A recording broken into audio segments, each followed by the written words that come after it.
새날을 여는 새벽 말씀 나눔입니다. 오늘은 2024년 4월 8일 월요일이고 말씀을 전하는 저는 강민 목사입니다. 오늘 하나님께서 우리에게 주신 말씀은 로마서 11장 14절에서 24절까지 말씀입니다. 이는 혹 내 고륙을 아무쪼록 시기하게 하여 그들 중에서 얼마를 구원하려 함이라.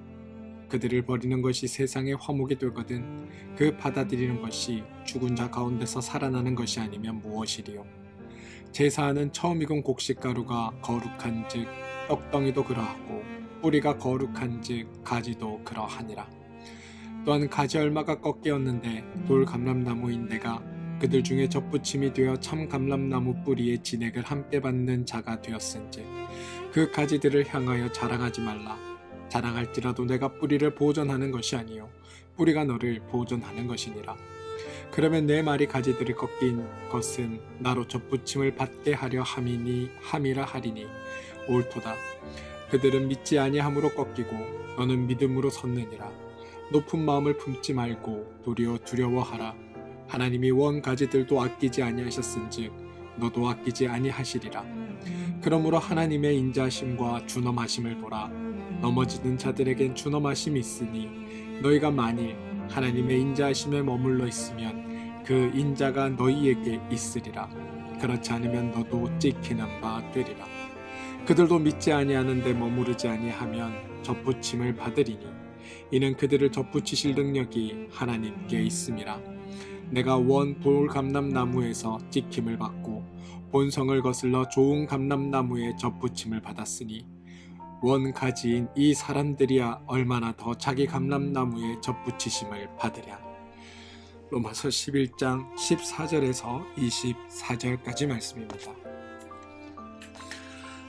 로마서 11장 14절은 아주 재밌습니다.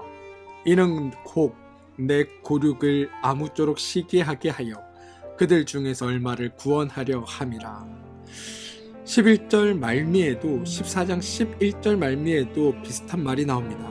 그들의 넘어짐으로 구원이 이방인에게 이르러 이스라엘로 시기 나게 함이니라. 지금 바울은 하나님이 이방인을 잘 되게 해서 이스라엘로 하여금 이방인들에 대한 시기가 일어나게 하셨다라고 표현하고 있습니다. 이런 표현이 조금 이상하긴 하지만 하나님께서 사용하시는 방법 중 하나가 시기나게 하는 것이 있습니다. 우리는 그냥 온유한 것, 자상한 것, 인자한 것, 이런 무던한 것들만이 신앙인의 미덕이라고 생각할 때가 많습니다. 하지만 의도와 하나님이 행하시는 방식을 혼돈하면 안 됩니다. 하나님은 백성들에게 덕이 되고 하고자 하나님이 어떤 방법을 사용하시는데 그 사용하시는 방법에 시기 나게 하는 것도 있다는 겁니다. 물론 하나님이 직접 시기하는 마음을 우리 가운데 심어주셔서 시기가 나는 건 아닙니다. 직접 시기하는 마음이 생기게 하시는 것이 아니라 그러한 상황이 만들어질 때, 그러한 상황이 발생할 때 그것을 통해 또한 선용하시겠다라는 의미입니다. 그러니까 성도의 삶, 믿음 있는 자의 삶은 예수를 믿으니까 정말 신난다. 신앙이 있으니까 정말 행복하다. 교회를 다니니까 정말 즐겁다라는 모습이 보여져야 하고 하나님을 믿지 않는 이들이 그러한 사람들의 삶의 모습을 보면서 그 모습을 부러워하고 시기하게 하시는 것. 그래서 하나님을 알지 못하는 자들이 그 부러움과 시기 때문에 나도 하나님 한번 믿어보자. 나도 하나님 한번 알아보자라는 마음에 들게 하시는 것. 이게 시기 나게 하는 방법이라는 겁니다. 물론 여러분, 하나님이 직접 마음속에 시기심을 주시는 게 아닙니다. 직접 마음속에 있는 시기심을 막 불러일으키시는 게 아니라 그런 상황이 만들어질 때, 그런 상황이 주어질 때 그것을 통해 하나님의 그것을 하나님께서 선한 방법으로 사용하시겠다는 겁니다. 직접 시기하는 마음이 생기는 것이 아니라 직접 시기하는 일들이 생기면 그것을 통해 하나님을 아는 일로 주님께서 선용하시겠다. 이게 시기 나게 한다 또는 시기하게 하여에 담겨 있는 뜻입니다. 사실 성도의 삶, 믿음 있는 자의 삶은 예수님을 믿으니까 정말 신난다, 신앙이 있으니까 정말 행복하다, 교회를 다니니 정말 즐겁다라는 모습이 보여져야 합니다.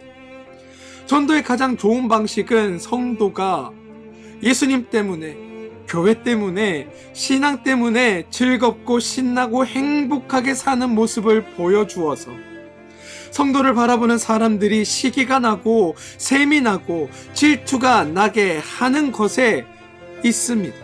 그래서 그런 성도를 보며 시기 나고 질투가 나서 나도 저 사람들처럼 살아봐야지, 나도 저 사람들처럼 저런 삶을 좀 살아보고 싶다, 저 사람은 왜 저렇게 살 수 있지, 나도 저 사람의 삶이 너무 궁금하고 저 사람처럼 사는 게 나에게 소망이다라는 생각이 들도록 하는 것, 이게 전도의 가장 좋은 방법입니다.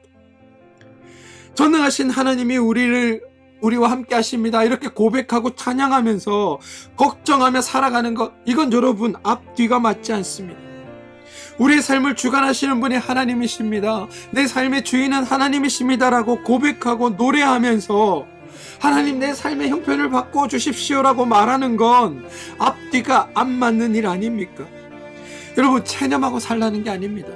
형편이 그러니 거기에 맞게 그냥 대충 살아, 이게 아니라 우리가 하나님께서 우리에게 이루어 주신 일, 그리고 우리 안에 이루어질 일들을 우리가 믿고 확신한다면 지금 나의 상황과 형편에 천착할 것이 아니라 이것을 통해 역사하시고 만들어 가시고 이 일 가운데 복 주시고 이루어 가실 하나님을 기대할 수 있기에 우리는 지금 상황에서도 기뻐하고 평안해하며 행복한 삶을 살 수 있는 겁니다.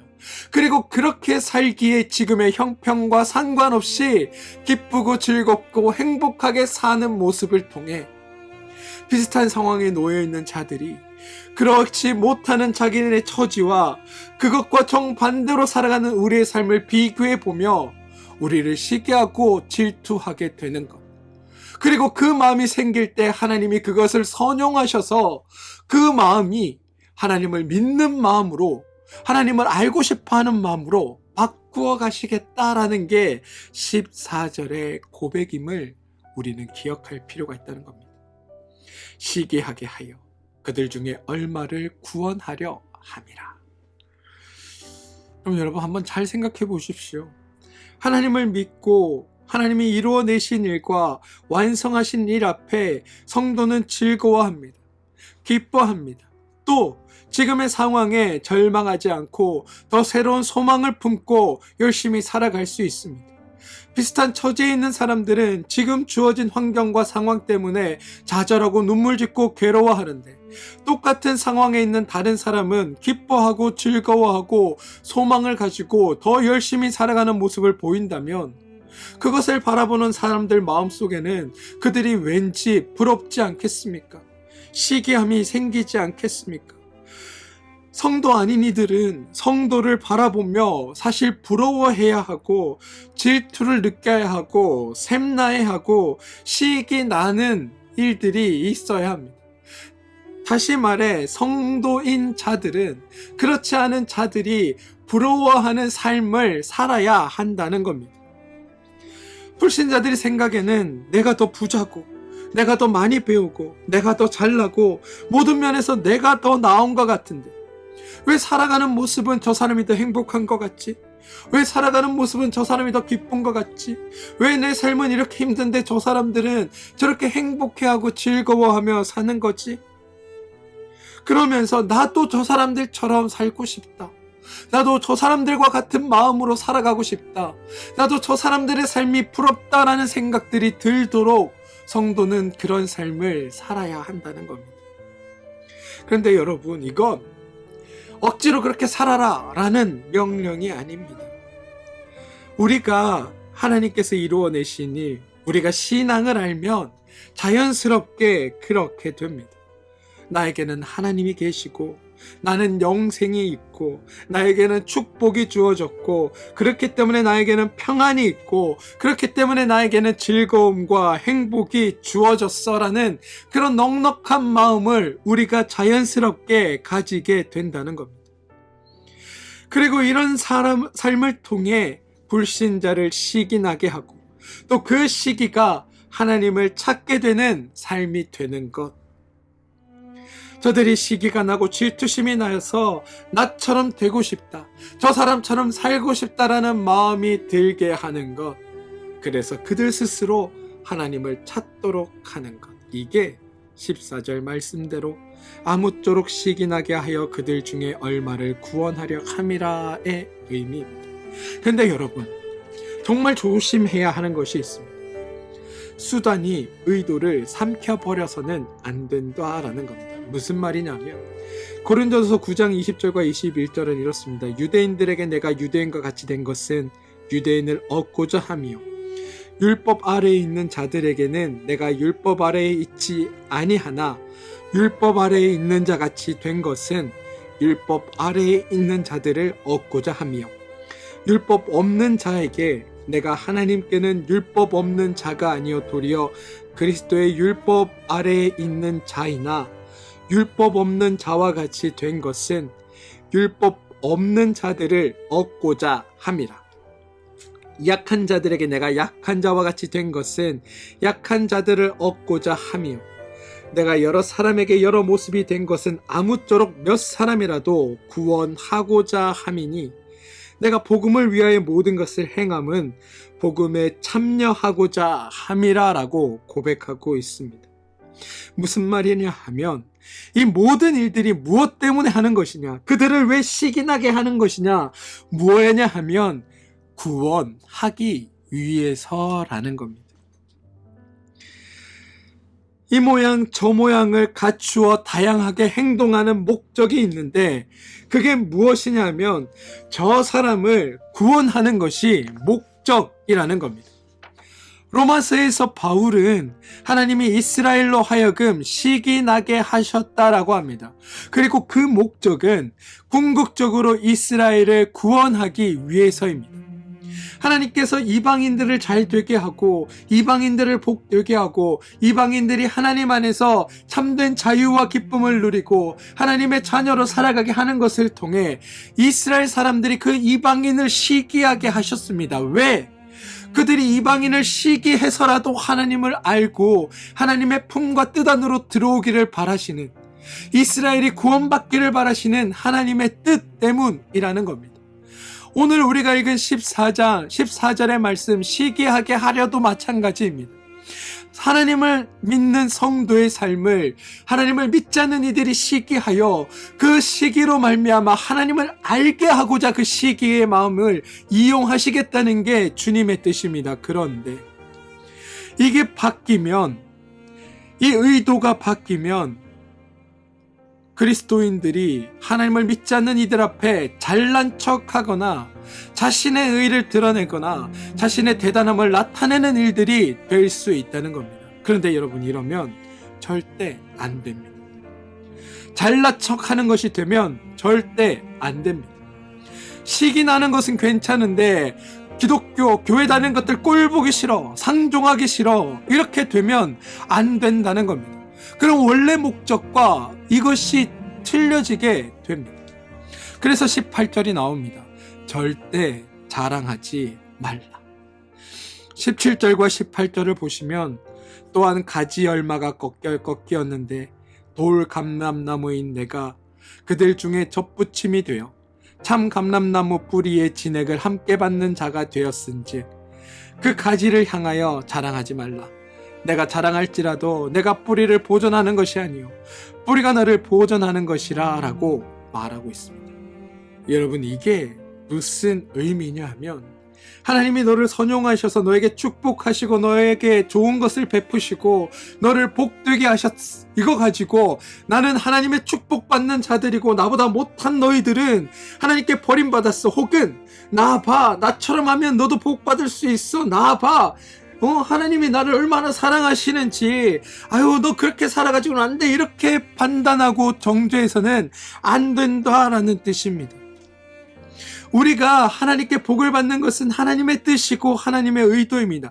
내가 무언가를 잘해서, 내가 무언가를 성공해서, 내가 무언가를 엄청나게 가지고 있어서 하나님이 나를 축복하시는 것이 아니라 그냥 하나님의 뜻이고 하나님의 사랑 때문입니다. 그래서 우리는 자랑할 게 아무것도 없는 겁니다. 구약의 이스라엘은 실패하고 넘어졌습니다. 이스라엘 실패로 인해 우리는 이스라엘이 행한 실패를 겪지 않고도 하나님을 사랑하고 하나님의 은혜 가운데 성도가 되었습니다. 물론 우리가 성도 되었음을 자랑할 수 있습니다. 그런데 그것도 사실 그들이 있었기에 오늘의 우리가 있게 된 겁니다. 접붙임을 받은 가지가 자랑할 수 없습니다. 원가지도 나 때문이라고 큰 소리 칠 수 없습니다. 중요한 건 그것으로부터 생명을 부여하시는 뿌리, 바로 하나님으로부터 모든 것이 일어나는 일이라고 성경은 말하고 있기 때문입니다. 우리는 다만 모든 것이 하나님 덕분입니다 라고 말할 수 있어야 합니다. 이스라엘은 실패했고 넘어졌고 실족했습니다. 그런데 하나님은 그것을 끝으로 만드시고 이스라엘 실패로 모든 것이 끝났다고 하신 것이 아니라 그 실패를 선용하여 좋은 일에 사용하여 모든 이들이 구원받는 것으로 확장시켜 나갔습니다. 이게 하나님의 은혜입니다. 사랑하는 성도 여러분, 원가지가 큰 소리 칠 수 없습니다. 접붙임 받은 가지도 원망하거나 비난할 수 없습니다. 원가지가 더 잘했다면 내가 지금보다 더 나았을 수 있을 것인데 이런 얘기를 할 필요도 없습니다. 원가지든 접붙임 받은 가지든 유일하게 할 것은 그 뿌리에 대한 감사입니다. 그 뿌리가 영양분을 받고 그 뿌리가 뻗어나가 생명의 영양분을 빨아들여 원가지와 접붙임 받은 가지로 공급하기에 그들이 건강하게 제대로 살아갈 수 있게 되는 겁니다. 그리고 그들이 열매 맺을 수 있는 겁니다. 따라서 우리가 할 수 있는 건 하나님에 대한 감사입니다. 죽을 수밖에 없는 우리를 구원해 주셨고 우리를 사랑하셔서 사랑하고 사랑하시다 못해 자기 아들을 보내주시기까지 사랑하시는 그 사랑이 우리를 살렸다. 우리를 살게 했다. 우리에게 생명을 주었다. 우리에게 은혜와 은총을 베풀어 주었다. 이것에 대한 감사, 그게 우리가 할 수 있는 일이라는 겁니다. 사랑하는 성도 여러분, 세상은 모르지만 우리가 아는 것이 있습니다. 세상은 궁금해하지만 우리는 확실히 알고 있는 것이 있습니다. 뭐냐면 하나님이 저와 여러분을 사랑하시고 하나님이 우리를 도와주시고 비록 우리가 넘어져도 하나님은 우리의 넘어짐을 통해 반드시 선한 역사를 만들어 가실 것이라는 사실입니다. 하나님을 알기에 우리의 삶이 멋진 성도의 삶이 될 수 있습니다. 저는 바라기는 우리의 삶이 하나님을 알지 못하는 이들, 불신자들에게 시기가 나고 질투가 나고 부러움이 드는 그런 삶이 되길 소망합니다. 그래서 그들도 우리의 삶을 본받고 싶고 우리처럼 되고 싶어서 하나님을 찾게 되는 일들이 우리를 통해 나타내게 되길 소망합니다. 그래서 말씀을 듣는 여러분들이 거룩한 전도자의 삶이 되고 복음을 전하는 아름다운 발의 역할을 하게 되길 주님의 이름으로 축원드립니다. 함께 기도하겠습니다. 주님이 우리를 사랑하시기에 우리를 도우시고 우리가 넘어져도 우리의 넘어짐을 통해 선한 역사를 만들어 가실 것을 믿습니다. 주님, 하나님이 함께 하시는 우리의 삶이 하나님을 모르는 이들에게 드러나고 알려져서 우리의 삶을 통해 그들이 하나님을 만날 수 있도록 하는 거룩한 전도자의 삶, 복음을 전하는 아름다운 삶이 되게 하여 주시옵소서. 예수님의 이름으로 기도합니다. 아멘.